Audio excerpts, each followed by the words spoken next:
Good morning, welcome back to In the Garden. Paul and Taft here, and Paul, now we're moving into the fall season. We're definitely start thinking about a couple of types of plants, mums and pansies. First of all, we're going to start with the pansy side of things. Tell us about what we're looking at here. Yeah, mums and pansies say fall like turkey says Thanksgiving. I mean, they just do so well because these are cool weather plants. Okay. In fact, hot weather is what they don't like. So nice cool conditions going into fall. Perfect for pansies. Now this is known as the viola. So this is kind of the original pansy. It's a smaller flower, but I love these. They look kind of delicate and dainty. In fact, they're very rugged plants. They do well in combination. They do well as a single color in mass. Perfect in containers, hanging baskets. I mean, there's just so many different ways to use them, and you get that pop, you know, because all those summer annuals, they're faded, they're beat up. So you rip those out, put these in. Okay, Paul, now we're taking a look at the standard pansy, and we can see there is a big difference in the size of the flowers between this and the violas. It's huge. I mean, look at the difference there. You've got, what, 6-8 times bigger. Yeah. And what you want to look for, I mean, people have different tastes, of course. So, you know, you've got the pure colors, the pure white and the pure yellow you see here, but then you've got the mixed colors and what we call faces. If you look at those, they kind of all have little different faces.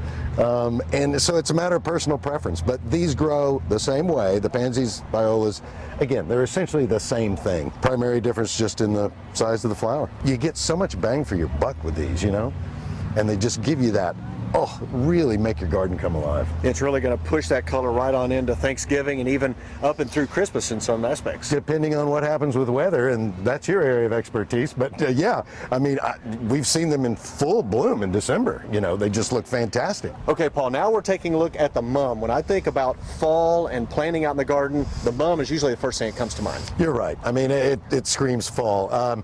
They're just such gorgeous plants, and again, like the pansies, can be used in so many different ways. You can go ahead and plant them in the ground. You can put them in containers. They do beautifully in baskets. They're great in baskets, yeah. In pots, and they combine well with lots of other plants. Lots of different colors. Technically, these are perennial, so if you go farther south, you can grow them year-round, and you can do that here. It requires shearing throughout the season, so I would say 98% of all the people that buy mums buy them and treat them as annuals. Just get that big burst of color and then be done with them. Okay, as we move through the fall with these, if we get them, we plant them or we put them in a pot, about how long are we expecting these to live through to the winter time? What kind of temperature are we looking at when they really start to have problems? Again, very hardy, can tolerate temperatures below freezing before you start seeing tissue damage. Now, when you're selecting them, you know, we have some that are more open than this, and a lot of people want, especially if they're having a party or something, boom, they want them in full bloom.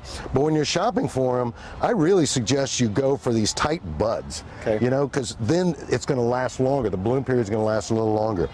You can do a little deadheading, as we call it, that is removing the spent flowers, and you'll sometimes get a little more bud development, but for the most part, they've set their buds now, so it's up to you. I just encourage people to go ahead and get them when they're in this really tight bud form. Yeah, because I think they have a neat characteristic even in the bud form. You can see even before they open up, they still have that color that you're looking for. Right, and they'll just last a little longer. They'll provide that color a little bit longer. Easy to care for, shallow rooted, so you need to water them pretty regularly. Don't let them dry out. Other than that, no big deal. If you do leave them in the ground, you want to mulch them because they're shallow rooted. If we have alternating freezes and warm periods, they'll heave out of the ground. They'll literally get pushed right out of the ground. So again, that's why, again, most people just grow them as annuals. Well, beautiful plant here. Obviously this and the pansies, you can't go wrong putting those in the garden. And it's one of those that now that we move into the fall and as we start to move toward Halloween and eventually on into Thanksgiving, you want that yard to look a little more fall-like. A pansy or these mums are going to be probably just the thing you're looking for in the garden. Why don't you take this one to your mom? I sure will. Thank you. Very nice.